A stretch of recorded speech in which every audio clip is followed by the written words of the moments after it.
তোমাৰ প্ৰিয় সাহিত্যিক। উত্তৰ সাহিত্যিকগৰাকীৰ চমু পৰিচয়। মোৰ অতিকৈ প্ৰিয় সাহিত্যিকগৰাকী হ'ল ডক্টৰ ভৱেন্দ্ৰনাথ শইকীয়া।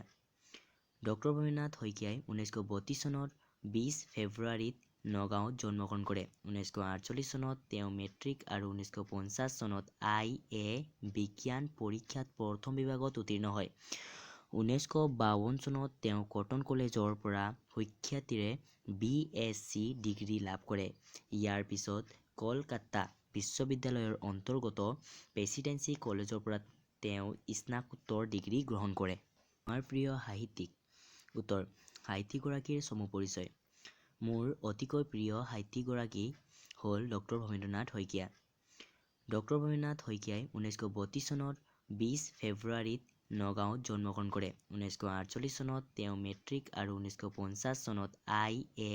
বিজ্ঞান পৰীক্ষাত প্ৰথম বিভাগত উত্তীৰ্ণ হয়। 1952 চনত তেওঁ কটন কলেজৰ পৰা সুখ্যাতিৰে বি.এছ.চি. ডিগ্ৰী লাভ কৰে।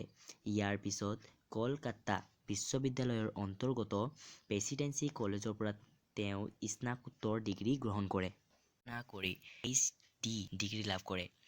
একে সময়তে তেওঁ লণ্ডনৰ ইম্পেৰিয়েল কলেজ অৱ ছায়েন্সৰ পৰা ডিপ্ল'মাও অৰ্জন কৰে।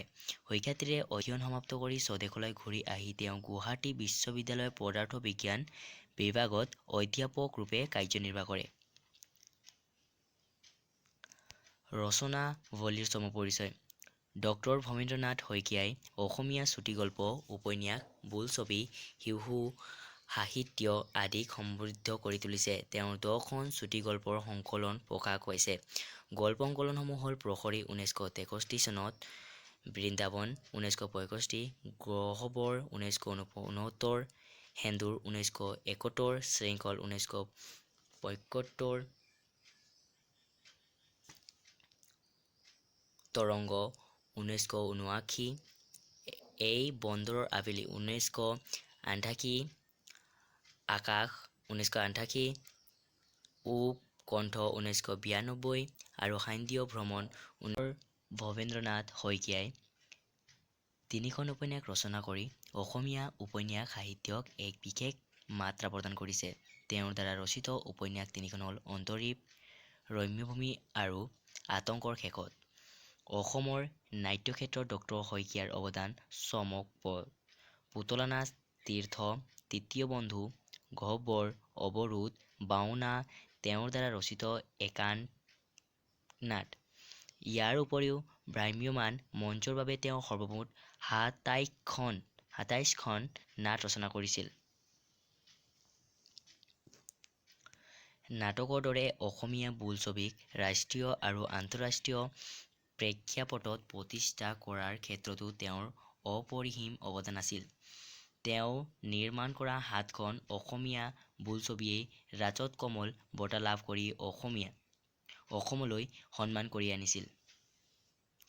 শিশু সাহিত্যৰ ক্ষেত্ৰত তেওঁৰ ভালেখিনি অৱদান আছিল। শিশু কিশোৰৰ উপযোগীকৈ তেওঁ ৰচনা কৰা গ্ৰন্থসমূহ হ'ল তুমালুকৰ ভাল হওক, শান্ত শিষ্ট সুস্থ পুষ্ট মহাদুষ্ট, মহাদুষ্ট দুষ্ট বুদ্ধি, মৰমৰ দেউতা আৰু পদ্যৰ ধেমালি। ইয়াৰ উপৰিও সাম্প্ৰতিক অসমৰ ভিন্ন ৰুচিৰ আলোচনী প্ৰান্তিকৰ প্ৰতিষ্ঠাপক সম্পাদক আছিল ডক্টৰ শইকীয়া। চুটিগল্প, উপন্যাস, বোলছবি, শিশু সাহিত্য, নাটক আদি ক্ষেত্ৰত নিজস্ব প্ৰতিভাৰ চানেকি দিয়া এইগৰাকী মহান পুৰুষে কালজয়ী সৃষ্টিসমূহৰ বাবে অলেখ সন্মান আৰু স্বীকৃতি লাভ কৰি অসমলৈ গৌৰৱ কঢ়িয়াই আনিছে। প্ৰিয় হোৱাৰ কাৰণ। ডক্টৰ ভৱেন্দ্ৰনাথ শইকীয়াৰ সাহিত্য মোৰ প্ৰিয় হোৱাৰ কেইবাটাও কাৰণ আছে। তাৰ ভিতৰত প্ৰধান হ'ল তেখেতৰ সৃষ্টিশীল সাহিত্যই প্ৰতিফলিত সামাজিক চিত্ৰ। সমাজৰ অবিহনে সাহিত্যই শ্ৰেষ্ঠত্ব অৰ্জন কৰিব নোৱাৰে। এই কথা উপলব্ধি কৰি ডক্টৰ শইকীয়াই তেখেতৰ প্ৰায়ভাগ ৰচনাত সমাজৰ বাস্তৱ ঘটনা পৰিঘটনা প্ৰতিফলিত কৰি যুগাত্মক বাৰ্তা দিবলৈ প্ৰয়াস কৰিছে।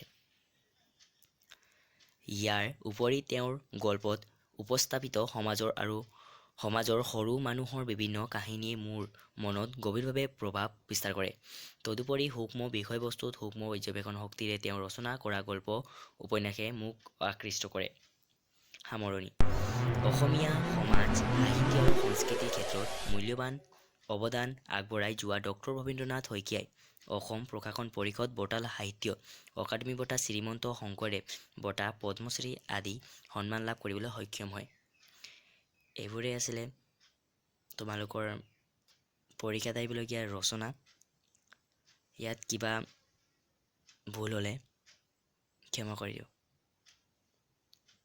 কোৱাটো অলপ স্পষ্ট হোৱা নাই, তথাপিও ইয়াত লিখাই আছে, ভালকৈ চাই থৈ তোমালোকে বহীত লিখিবা, মুখস্থ কৰিবা, এইটো আহিব 100% আহিব চিয়'ৰ।